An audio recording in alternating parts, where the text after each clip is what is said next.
ରାତିରେ ଶ୍ୟାମବନ୍ଧୁ ପିଣ୍ଡାରେ ଖଣ୍ଡିଏ ଆମ୍ବକାଠ ପିଢ଼ାରେ ବସି ଭାତ ଖାଉଥିଲେ। ରେବତୀ ସାଙ୍ଗରେ ବସି ଖାଉଥିଲା। ବୁଢ଼ୀ ଆଗରେ ବସି ଭାତ ଆଣେ, ଡାଲି ଆଣେ, ଟିକିଏ ଦେଇଯା, ଲୁଣ ଟିକେ ଦେ ଇତ୍ୟାଦି କଥା ବୋହୂକୁ ଆଦେଶ କରୁଥିଲା। କଥାରେ କଥାରେ ବୁଢ଼ୀ କହିଲା, ହରେ ଶ୍ୟାମ, ରେବି ପାଠ ପଢ଼ିବ? ପାଠ କ'ଣରେ?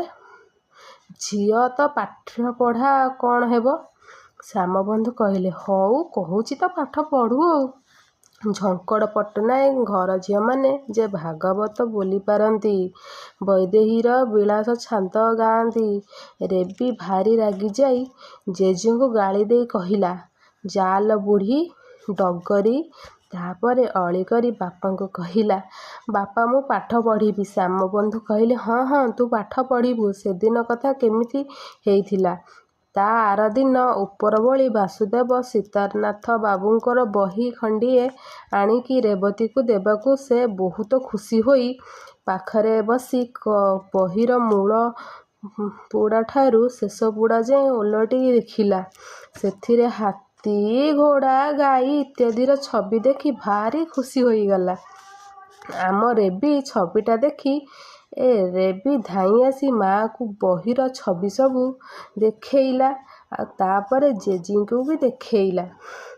ଜେଜେ ରାଗିକି ବିରକ୍ତ ହୋଇ କହିଲେ, ହଁ ଯା ଯା। ରେବି ତାକୁ ଜୋରସରେ ଗାଳି ଦେଇ ଫେରି ଆସିଲା। ଆଜି ଭଲ ଗୋଟେ ଶ୍ରୀପଞ୍ଚମୀ ଦିନ।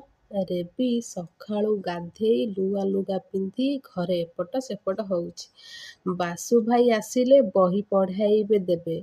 ଅ, ଆ, ହସେଇ ଦିଘେଇ, ହର୍ଷଉ ଦୀର୍ଘ ଇତ୍ୟାଦି ପ୍ରତିଦିନ ପଢ଼ା ଚାଲିଲା। ପ୍ରତିଦିନ ସଞ୍ଜବେଳେ ବାସୁ ଆସି ପଢ଼େଇ ଦିଏ।